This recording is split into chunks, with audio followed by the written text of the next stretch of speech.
Hello friends, कैसे हैं आप सभी। उम्मीद करती हूँ आप सभी बहुत अच्छे हैं। फर्स्ट ग्रेड की आपकी तैयारी कैसे चल रही है, first grade read second grade की। तो चलिए चलते हैं। हमारे जो फर्स्ट ग्रेड की तैयारी के अंदर जो चल रहे थे, हम संविधान के अनुच्छेद कर रहे थे और संविधान के अनुच्छेद के अंदर हमने प्रस्तावना देखी थी और प्रस्तावना के बाद में हम संविधान के अनुच्छेद की ओर चल रहे हैं। देखिए, सेकंड ग्रेड के अंदर सेकंड ग्रेड है चाहे फर्स्ट ग्रेड है, उसमें भाग एक के अंदर तो क्या आता है, संघ और उसके क्षेत्र आते हैं, जो कि अपने फर्स्ट ग्रेड का सिलेबस नहीं है। और अनुच्छेद 1 से 4 तक है उसमें। भाग 1 संघ और उसके क्षेत्र याद रख सकते हैं आप। भाग 2 के अंदर नागरिकता है और अनुच्छेद चलता है 5 से 11। उसके बाद में देखिए, मूल अधिकार है जो कौन से भाग में है, भाग 3 में है। ये मेरा पढ़ाने का तरीका तो वैसे पुराना हो सकता है, लेकिन जो ऑथेंटिक जो चीज़ें लिखी हुई है वो मैं आपको, मेरी डिसेबिलिटी के कारण मैं आपको थोड़ा सा इस तरीके से पढ़ा रही हूँ। नहीं तो मैं पीछे व्हाइट बोर्ड आपको दिख ही रहा है, व्हाइट बोर्ड पर लिख के सारा ही एक्सप्लेन कर देती, लेकिन इससे भी आप अच्छे से समझ सकते हो। देखिए जैसा कि लिखा हुआ है।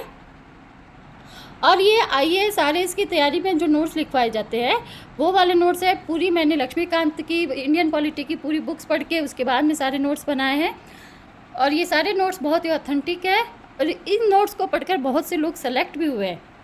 और यहाँ पर देखिए, भाग 3 के अंदर मूल अधिकार भाग 3 के अंदर है। मूल अधिकार कौन से भाग में है, भाग 3 में है। अनुच्छेद कहाँ से कहाँ तक, अनुच्छेद 12 से 35 तक, 12 to 35। भाग 1 के अंदर संघ और उसका कार्य क्षेत्र है, अनुच्छेद 1 से 4। भाग 2 के अंदर नागरिकता है, अनुच्छेद 5 से 11। कानून शब्द जो है वो फारसी शब्द है और विधि शब्द है वो हिंदी शब्द है। कानून शब्द एक फारसी शब्द है। और बजट शब्द कौन सा है, आप मुझे कमेंट करके बताएंगे। बजट शब्द कौन सी भाषा का है, अरबी, फारसी, उर्दू, हिंदी, बताइए कौन सी भाषा का है। मूल अधिकार का जो कॉन्सेप्ट है वो कहाँ से लिया है, हमारे अमेरिका से लिया हुआ है। मूल अधिकार का कॉन्सेप्ट कहाँ से लिया हुआ है, अमेरिका से। भाग 3 के अंदर है और अनुच्छेद 12 से 35 तक है। मूल अधिकारों की सुरक्षा की गारंटी कौन दे रहा है, सुप्रीम कोर्ट। और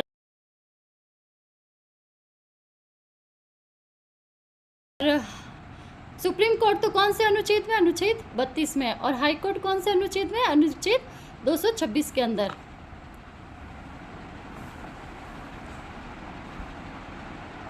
अनुच्छेद 32 के अंदर सुप्रीम कोर्ट कहता है, सुप्रीम कोर्ट गारंटी दे रहा है मूल अधिकार की सुरक्षा की, कि भाई किसी भी नागरिक के मूल अधिकारों की हानि हो रही है, हनन हो रहा है, तो वो सुप्रीम कोर्ट में अपनी अगुवाई कर सकता है। और अनुच्छेद 226 है, उसमें राज्यों के, स्टेट के जो कोर्ट है, हाई कोर्ट है, वो क्या कर रहा है, आपको सुरक्षा दे रहा है। अनुच्छेद 12 के अंदर राज्य की भाषा दे रखी है, राज्य की परिभाषा दे रखी है। और अनुच्छेद 13, कोई भी ऐसी विधि जो FR के विरुद्ध हो, FR क्या, फंडामेंटल राइट्स, FR क्या, फंडामेंटल राइट्स के विरुद्ध हो या फंडामेंटल राइट्स को कम करती हो, ऐसा कोई भी कानून जो फंडामेंटल राइट्स को कम करती हो, वो कानून विधि शून्य होगी। अनुच्छेद 13 में साफ बता दिया है। तो अनुच्छेद 13 में 3 बातें, अनुच्छेद 13 में 3 बातें, अनुच्छेद 13 में 3 बातें, 13 में 3 बातें, 13 में 3 बातें कौन कौन सी, ऐसी कोई भी विधि जो फंडामेंटल राइट्स की, मूल अधिकारों के विरोध में हो या उसको कम करती हो, तो ऐसी विधि शून्य होगी, ऐसा कानून मान्य नहीं होगा। एक तो ये बात।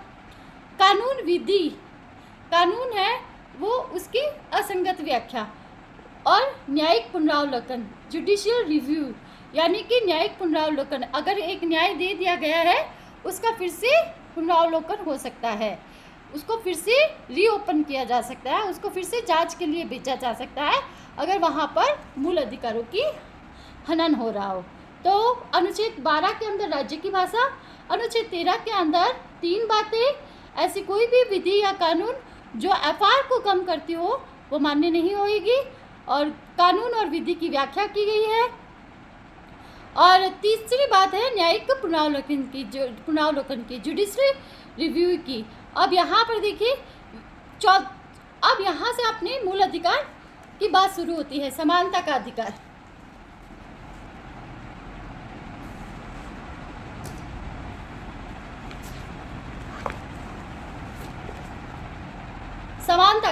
समानता का अधिकार अनुच्छेद 14 में। कैसे याद कर सकते हो आप, 14 के अंदर क्या है, सम संख्या है, सम संख्या से शुरू हो रहा है समानता का अधिकार। विधि के समक्ष समानता, पहली समानता का अधिकार। तो ये भी पूछे जाते हैं प्रश्न कि समानता का जो अधिकार है वो कौन कौन सी अनुच्छेद से अनुच्छेद तक है। तो अनुच्छेद 14 से 18 तक, 14 से 18 तक ये भी सम है और ये भी सम संख्या है। तो अनुच्छेद 14 से 18 तक आपके क्या हो गए, समानता का अधिकार। प्रश्न यहीं से पूछे जाते हैं, ऐसे ही पूछे जाते हैं कि समानता का अधिकार कहाँ से, कौन कौन से अनुच्छेद से है। अनुच्छेद 14 से 18 तक समानता का अधिकार है। फिर अनुच्छेद 19 से 20 उसमें स्वतंत्रता का अधिकार है। अब यहाँ पर देखिए अनुच्छेद 14, 15, 16, 17 और 18 क्या कह रहे हैं। अनुच्छेद 14 विधि के समक्ष समानता, यानी कि कानून के समक्ष सभी लोग समान हैं। अनुच्छेद 15 क्या कह रहा है, धर्म, जाति, जन्म स्थान, लिंग आदि के द्वारा किसी प्रकार का भेदभाव नहीं होगा, कोई प्रकार का डिस्क्रिमिनेशन नहीं होगा। धर्म, जाति, जन्म स्थान, लिंग के आधार पर कोई भेदभाव नहीं होगा। 15 क्या कह रहा है, 15 के अंदर तो कह दिया कि धर्म, जाति, लिंग, स्थान आदि के द्वारा कोई भेदभाव नहीं होगा, लेकिन 15 स्पेशल जोड़ा गया था स्त्री प्रतिष्ठा के, स्त्री के स्टेटस के विरुद्ध कोई भी व्यवहार होगी तो उस पर रोक लगाई जाएगी। यानी कि यहाँ पर वुमेन एम्पावरमेंट का, यानी कि महिला सशक्तिकरण या स्त्री प्रतिष्ठा, स्त्री की स्टेटस की जहाँ पर रेपुटेशन की बात आ जाएगी, उसके विरुद्ध अगर कोई व्यवहार है तो उस पर भी रोक लग सकती है। 15 अनुच्छेद कहता है। 15 कहता है SC ST के लिए उपबंध, शैक्षिक और सामाजिक दृष्टि से पिछड़े। अब यहाँ पर विशेष रूप से ऐसा इसलिए कहा गया था क्योंकि SC और शेड्यूल कास्ट और ट्रिपल कास्ट जो है वो क्या थे, उस समय शैक्षिक रूप से पिछड़े थे जिस समय संविधान का निर्माण हुआ था। उनके शैक्षिक और सामाजिक दृष्टि से पिछड़ेपन को कम करने के लिए उनकी शैक्षिक और सामाजिक दृष्टि से उनके लिए विशेष उपबंध। 15(4) अनुच्छेद 15 स्त्री की प्रतिष्ठा के विरुद्ध रोक लगाता है। बहुत बार पूछा गया प्रश्न है ये। 15(4) SC ST के लिए उपबंध। अनुच्छेद 16 लोक नियोजन के अवसर में समानता, मतलब गवर्नमेंट सर्विस में समानता, सभी को समान रूप से अवसर की समानता दी गई है यहाँ पर। अनुच्छेद 16(4) क्या कह रहा है, OBC को आरक्षण, OBC को आरक्षण।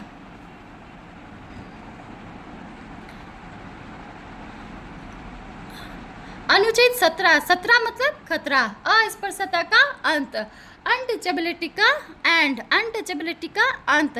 17 मतलब खतरा, खतरा मतलब जैसे करंट आ जाता है ना किसी को टच करने पर खतरा, उसी प्रकार से जैसे यहाँ पर हम अनटचेबिलिटी को याद रख सकते हैं। ट्रिकी वे में बता रही हूँ मैं हर बात। अनुच्छेद 18 उपाधियों का अंत, उपाधियों का अंत, सम्मान दे सकती है भारत रत्न, पद्मश्री आदि। अनुच्छेद 18 उपाधियों का अंत मतलब संविधान के निर्माण से पहले जब ब्रिटिश शासन था उस समय कई प्रकार की उपाधियाँ दी जाती है ना, गवर्नर जनरल और जैसी है ना, मैनेजर ऐसी, तो ये जो भी उपाधियाँ थी वो सारे अंत हो गई, लेकिन सम्मान दे सकती है जैसे भारत रत्न, पद्मश्री आदि। तो यहाँ तक हुई समानता की बात। 14 से लेकर 18 तक, 14 से लेकर 18 तक के 4 अनुच्छेदों में हमने विधि के समक्ष समानता, धर्म, जाति, लिंग, स्थान आदि के कोई प्रकार का भेदभाव नहीं होगा, स्त्री प्रतिष्ठा के विरुद्ध व्यवहार पर रोक, 15 15(4) SC ST के लिए विशेष उपबंध। अनुच्छेद 16 में गवर्नमेंट सर्विस में लोक नियोजन के अवसर में समानता। 16(4) क्या कह रहा है, OBC को विशेष आरक्षण। और अनुच्छेद 17 क्या कह रहा है, अस्पृश्यता का अंत। मोस्ट इंपॉर्टेंट है, बहुत बार रीट में भी बहुत बार पूछा गया है। और अनुच्छेद 18 उपाधियों का अंत, 18 उपाधियों का अंत, 18 उपाधियों का अंत। 2-3 बार अगर इस नोट्स को अपने माइंड में इसको एक मैप कर ले, इसको माइंड मैप कहते हैं। इस तरीके के जो नोट्स होते हैं इनको माइंड मैप कहते हैं। अगर आप माइंड मैप बनाकर इनको याद रखते हो और जैसे डाटा को सेव कर लेते हो, जैसे कंप्यूटर के अंदर एक फाइल हुई, अगर हमने उसको सेव नहीं की, वापस कंप्यूटर रीओपन करते हैं तो क्या हमें वो फाइल दिख जाती है जो हमने सेव की नहीं ना। उसी प्रकार अगर हम कोई डाटा इंसर्ट कर रहे हैं हमारे दिमाग में तो उसको एक माइंड मैप के अनुसार या फिर किसी चीज़ से जोड़कर, डेली रूटीन की चीज़ों से जोड़कर इनको हमारे दिमाग में सेव रखना चाहिए, ताकि जब भी हमारी ज़रूरत पड़े तो हम उसको रिकॉल कर सकें, हम याद कर सकें। तो 14 से 18 तक समानता का अधिकार हो गया। चलिए अब चलते हैं स्वतंत्रता का अधिकार। वाक और अभिव्यक्ति की स्वतंत्रता, अनुच्छेद 19। अनुच्छेद 19 क्या कह रही है? वाक और अभिव्यक्ति की स्वतंत्रता। वाक का मतलब हो गया वाणी और अभिव्यक्ति की स्वतंत्रता, वो भी कितने प्रकार की? 6 प्रकार के। अनुच्छेद 19 में 6 प्रकार के वाक और अभिव्यक्ति की स्वतंत्रता की बात की गई है। अब इसको हम कैसे याद कर सकते हैं? देखो, इसको हम 6 ऐसे लिख सकते हैं। 19 में ही 19(1), 19(1), 19(1), 19(1), 19(1) करके 6 प्रकार की स्वतंत्रता बताई गई है। का, ख, ग, ग, च, छ, ये हम इसमें नंबरिंग डाल लेंगे, ऐसे ही नंबरिंग डाल लेंगे, नंबरिंग है नहीं उसमें। अब का से हमने कलम लिख दिया, मतलब प्रेस की आज़ादी, मतलब कंटेंट लिखने की आज़ादी, हमारे विचार अभिव्यक्त करने की आज़ादी, प्रेस की आज़ादी। समझ आ रहा है?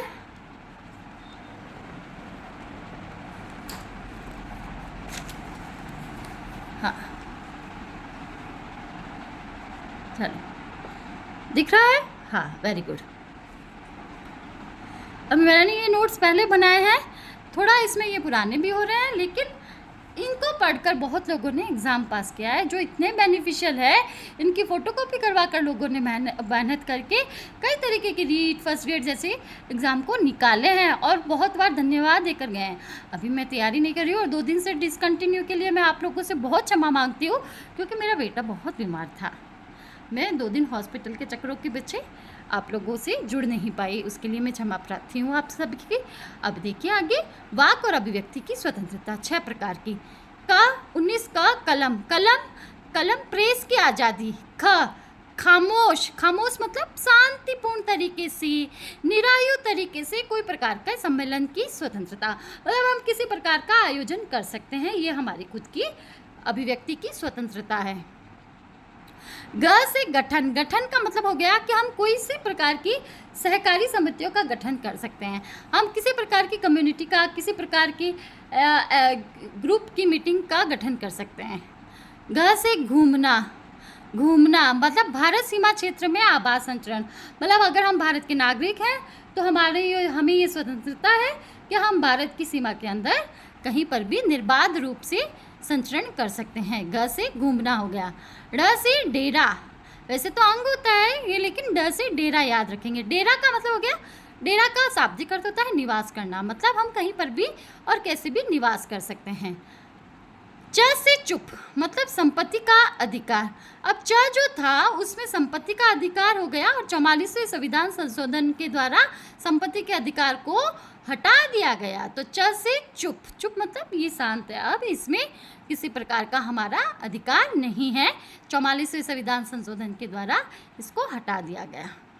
और 19(1) में छ से वृत्ति, आजीविका, पेशा, इनको कमाने की वृत्ति मतलब हमारा क्या ऑक्यूपेशन, आजीविका मतलब हमारी कमाने का तरीका, शैली, या पैसा मतलब वही एक ऑक्यूपेशन या हमारा इनकम सोर्स ऑफ इनकम, ये भी हमें किसी भी रूप से अपनाने की स्वतंत्रता है। अनुच्छेद 20 अपराधों के लिए दोष सिद्ध। 20 में क्या आ रहा है? 2 अपराधों के लिए दोष सिद्धि, और इसमें भी 2 तरह के, दोहरे दंड से बचाव, स्वयं के विरुद्ध साक्षी नहीं, दोहरे दंड से बचाव। दोहरे दंड से बचाव मतलब क्या हो गया? अगर आपने एक जगह हेलमेट नहीं होने के कारण एक जगह आपने पे कर दिया है, तो दूसरी जगह अगर गए वहाँ पर भी आपकी चेकिंग होती है, तो वहाँ पर आपका पहले से ही रिकॉर्ड आया हुआ होता है, या फिर आप अगर वो स्लिप दिखाते हो तो आपको दोहरा दंड नहीं मिलता है। ये वो बात हो गई है ना, दोहरे दंड से बचाव, स्वयं के विरुद्ध साक्षी नहीं, अपराधों के लिए दोष सिद्धि। अनुच्छेद 20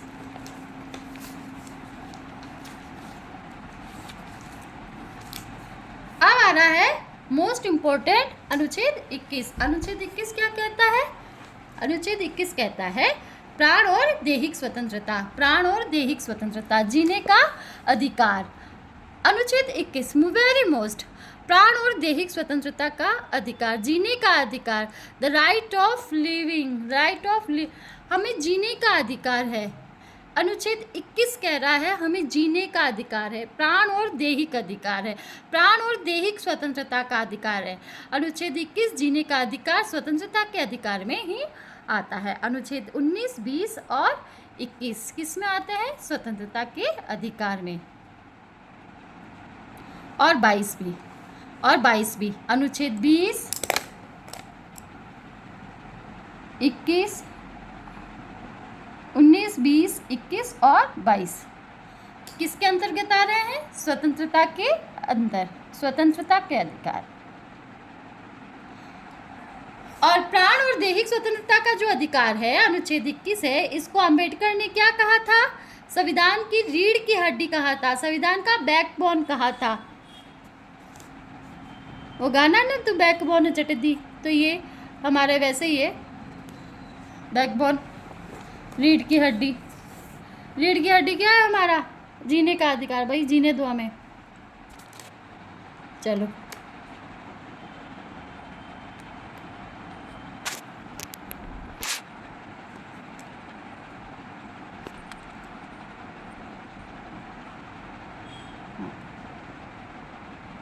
इन नोट्स के आपको फोटोज़ मिल जाएंगी, आप उससे खुद आप लिखिए, कॉपी कर इसको लिखिए और इनको मेमोराइज करें। आप दिमाग के अंदर डेली रूटीन से जैसी कहानी बनाकर कैसे भी करके आप इनको याद करके अपनी तैयारी को सुनिश्चित करें। अब ये जो कंटेंट है, अब आप अगर इंडियन पॉलिटी की बुक उठाते हो तो उसमें उतनी थ्योरी भरी हुई है, इतनी थ्योरी कि आप थ्योरी को देख देख के उग जाते हो, लेकिन मेन पॉइंट उसमें से निकालना और प्रश्न उसी में से बनता है, ये सुनिश्चित करना, वो ये नोट्स है। इसी नोट से ये सुनिश्चित कर लीजिए कि प्रश्न यहीं से ही बनते हैं। हाँ, आगे चलते हैं। अंबेडकर इस अनुच्छेद को बैकबोन कहा है और किसी भी परिस्थिति में आपातकाल में भी निलंबित नहीं होता है। कौन सा अधिकार है, कौन सा मूल अधिकार है जो आपातकाल लगने पर भी निलंबित नहीं होता है? अनुच्छेद 21 जीने का अधिकार। अब आ जाइए अनुच्छेद 21A। 21A क्या है? अनुच्छेद 21A मोस्ट इम्पॉर्टेंट है। अगर आप शिक्षक बनने जा रहे हो तो ये तो आपको समझना बेहद ज़रूरी है कि 86वां 86वां संविधान संशोधन 2002, 86वां संविधान संशोधन कब हुआ? 2002। शिक्षा का मूल अधिकार 6 से 14 वर्ष की आयु वर्ग को मुफ्त में शिक्षा दी जाएगी सभी सरकारी विद्यालयों में। अनुच्छेद 21A 2002 में जोड़ा गया था। अनुच्छेद 21 के अंदर 21A जोड़ा गया था जो कि जीने का अधिकार है। अगर ये जीने के अधिकार के अंदर जोड़ा गया है तो शिक्षा का अधिकार भी वो अधिकार है जो आपातकाल में भी निलंबित नहीं होता। तो 86वां संविधान संशोधन 2002 शिक्षा का मूल अधिकार 6 से 14 आयु वर्ग के बच्चों को फ्री में शिक्षा देना। अनुच्छेद 22 कुछ दशाओं में गिरफ्तारी पर रोक, मनमानी ढंग से गिरफ्तारी पर रोक। अनुच्छेद 22 मतलब कुछ दशाओं में गिरफ्तारी पर रोक।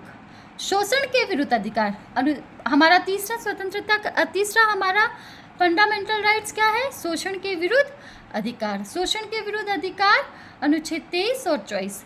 अनुच्छेद 23 तो क्या कहता है? मानव के दुर्व्यापार, बलात् श्रम मतलब जबरदस्ती, बलात् श्रम का मतलब है जबरदस्ती। अब ये बलात् श्रम से आप बाल श्रम मत समझ लेना। बाल श्रम तो किस में है? अनुच्छेद 24 में है। बाल श्रम किस में है? अनुच्छेद 24 में है।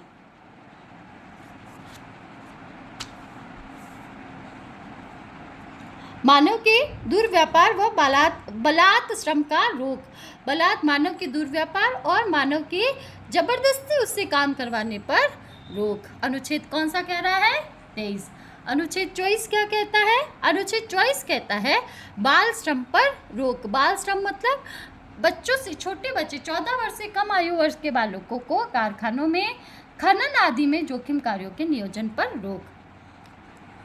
खनन आदि मतलब किसी भी खान आदि में, किसी भी माइंस में काम कराने पर रोक। और आपको पता होना चाहिए कि वर्तमान राष्ट्रपति हमारी द्रौपदी मुर्मू जो कि 14 वर्ष से कम आयु की छोटी उम्र में भी खान के अंदर खनन कार्यों में, इतने जोखिम कार्यों में वो काम करती थी और परिवार को पालती थी।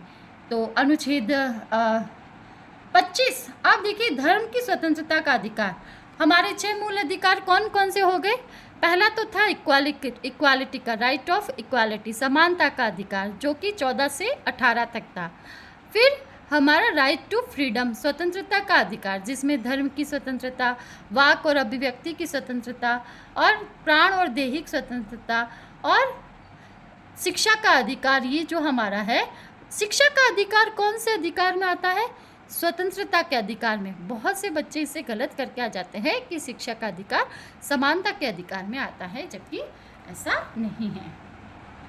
शिक्षा का अधिकार समानता के अधिकार में आता है। तो ये जो मेन पॉइंट्स मैं बता रही हूँ, बहुत से टीचर्स ये स्किप कर जाते हैं, लेकिन आपको ये याद रखने हैं।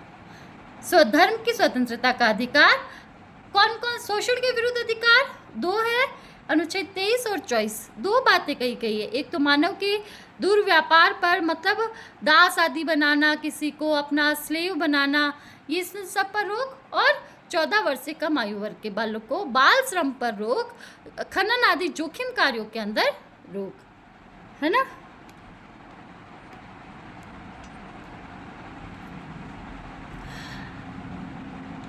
चौथे नंबर पर हमारा फंडामेंटल राइट्स है धर्म की स्वतंत्रता का अधिकार। 25, 26, 27, 28 4 अनुच्छेद है इसमें। 25 क्या कहता है? धर्म की स्वतंत्रता, अंतःकरण से किसी भी धर्म को मानने और प्रचार करने की स्वतंत्रता। आपको पता होना चाहिए कि अंतःकरण से किसी भी धर्म को मानने का और प्रचार करने का अधिकार, है ना।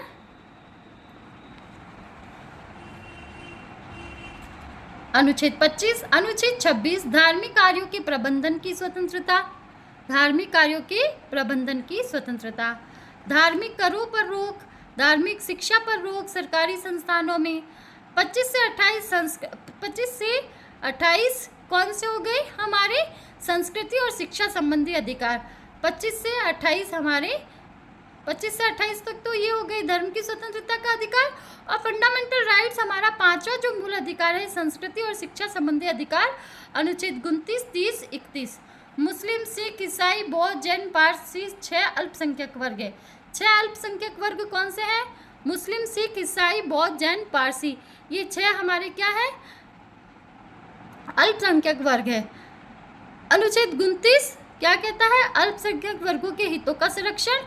अनुच्छेद 30, अल्पसंख्यक वर्गों द्वारा शिक्षक संस्थानों को स्थापित करने, प्रशासन करने का अधिकार। अनुच्छेद 31, संपत्ति का मूल अधिकार था। मैं इससे रिलेटेड कम्युनिटी पर अपने चैनल पर पोस्ट डालूंगी, क्वेश्चन डालूंगी। आप जो भी इस वीडियो को देख रहे हैं पॉजिटिवली इसके आंसर देंगे इन नोट्स को पढ़कर। संपत्ति का मूल अधिकार था अनुच्छेद 31 में, लेकिन वो क्या हो गया? अब हटा दिया गया।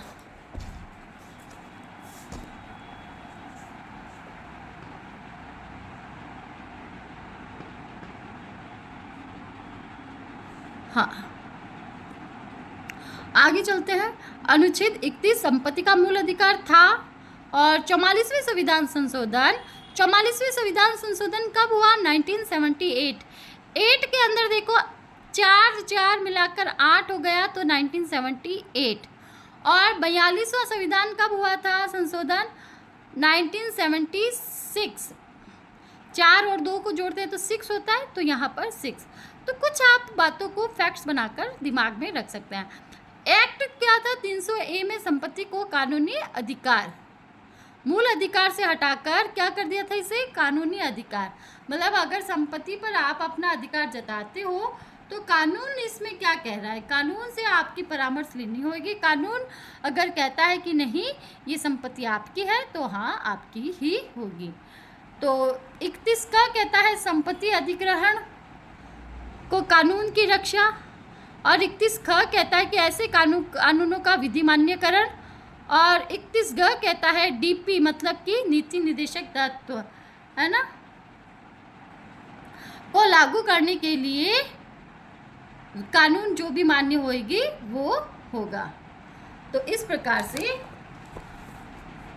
अंतिम और चलते हैं हम हमारे नोट्स के मूल अधिकारों क्या, ये अंतिम स्लाइड हो सकती है हमारी अभी की। देखिए, संवैधानिक उपचारों का अधिकार। संवैधानिक उपचारों का अधिकार अनुच्छेद 32। अंबेडकर ने इसे संविधान की आत्मा कहा है। मतलब संवैधानिक उपचारों का मतलब क्या हो गया? संवैधानिक उपचार का मतलब जिसको कॉन्स्टिट्यूशनल रेमेडीज राइट्स कहते हैं। क्यों कहते हैं भाई? क्योंकि अगर हमारे मूल अधिकारों का हनन होता है तो अनुच्छेद 32 कहता है कि इसको सुप्रीम कोर्ट में तो किस अनुच्छेद के अनुसार? अनुच्छेद 32 के अनुसार, और अनुच्छेद 226 के अनुसार हाई कोर्ट में रिट लगा सकते हैं, याचिका लगा सकते हैं। तो अनुच्छेद 32 संवैधानिक उपचारों का अधिकार। संवैधानिक उपचारों का अधिकार का तात्पर्य है कि अगर हमारे फंडामेंटल राइट्स को, हमारे मूल अधिकारों को हनन हो रहा है तो हम अनुच्छेद 32 के अनुसार सुप्रीम कोर्ट में और अनुच्छेद 226 के अनुसार हाई कोर्ट में रिट लगा सकते हैं। अनुच्छेद 33 है, कहता है कि संसद की शक्ति है। अब ये यहाँ पर हमें अनुच्छेद 32 में तो फंडामेंटल को क्या दे दी? शक्ति दे दी, मूल अधिकारों को शक्ति प्रदान कर दी कि इसकी सुरक्षा की जिम्मेदारी किसकी है? सुप्रीम कोर्ट की और हाई कोर्ट की। वहीं पर अनुच्छेद 33 और 34 जो हैं वो मूल अधिकारों को कम कर रहे हैं। मतलब वो मूल अधिकारों में बाउंड्री सेट कर रहे हैं, लिमिटेशंस लगा रहे हैं। कैसे लगा रहे हैं? अनुच्छेद 33 में कहते हैं कि संसद को ये पावर है, संसद की ये शक्ति है कि वो फंडामेंटल पर रोक लगा सकती है, बलों आदि का प्रयोग कर सकता है। मतलब मार्शल लॉ आदि की स्थिति में बल आदि का प्रयोग कर सकता है, और उसके लिए वो 5 प्रकार की याचिकाएं लगा सकता है। संसद एफआर पर, फंडामेंटल राइट्स पर 5 प्रकार की याचिकाएं लगाकर, 5 प्रकार की याचिकाएं कौन सी है? शॉर्ट में इसकी ट्रिक हो सकती है बापू, बंदी प्रत्यक्षीकरण, अधिकार पृच्छा, परमादेश, प्रतिषेध और उत्प्रेषण। आगे नोट्स में इनका फुल विवरण दिया गया है कि क्या बंदी प्रत्यक्षीकरण है, अधिकार पृच्छा क्या है, परमादेश क्या है, प्रतिषेध क्या है और उत्प्रेषण क्या है। तो बापू, अभी तो आप ये याद कर सकते हो कि फंडामेंटल राइट्स के विरोध में या फिर मूल अधिकारों का कहीं पर अलग तरीके से प्रयोग किया जा रहा है, वहाँ पर संसद कुछ कानून बना सकती है या संसद याचिकाएं लगा सकती है। वो है 5 प्रकार की याचिकाएं: बापू, बंदी प्रत्यक्षीकरण, अधिकार पृच्छा, परमादेश, प्रतिषेध और उत्प्रेषण। आगे देखिए, यहाँ पर अनुच्छेद 34 में भी संसद को ये पावर है, संसद को ये शक्ति है कि वो फंडामेंटल पर रोक लगा सकती है अगर मार्शल लॉ सेना नीति प्रवर्त है। तो अगर मार्शल लॉ सेना लग गई है, सेना का आदेश हो गया है, जहाँ पर सेना क्या कानून लग गया है, जहाँ पर मिलिट्री लॉ लग गया है, वहाँ पर फंडामेंटल राइट्स पर रोक लग सकती है। अनुच्छेद 35 कहता है कि संसद को ये शक्ति है कि वो फंडामेंटल राइट्स को लागू करने के लिए कानून बनाने की शक्ति संसद की है। फंडामेंटल्स को लागू करने और फंडामेंटल्स के अंदर थोड़ी कमी लाने की जो पावर है वो संसद की है। कौन कहता है? अनुच्छेद 35। अनुच्छेद 35 के अंदर संसद को ये पावर है कि वो फंडामेंटल राइट्स को कम और अधिक कर सकती है, लेकिन कुछ लिमिटेशंस के अनुसार। भाग 4 डीपी राज्य के नीति निदेशक तत्व